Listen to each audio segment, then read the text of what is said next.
দেখবো। নববধূ মানে কি?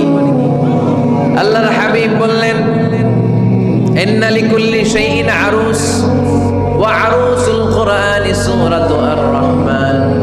সবার জন্য একটা নববধূ আছে, কোরআনেরও একটা নববধূ আছে।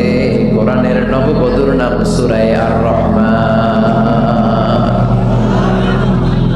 নববধূ যেমনি বাসর রাতে হাতে পায়ে আলতা মেখে, বেনারসি শাড়ি পরে, লিপস্টিক দিয়ে, খোপায় ফুল দিয়ে, জুয়েলারি পরে, অর্নামেন্টস পরে, মেকআপ করে, পার্লারিং করে তার স্বামীর জন্য ওই রাতে সে নিজেকে উজাড় করে সাজায়, ঠিক কিনা?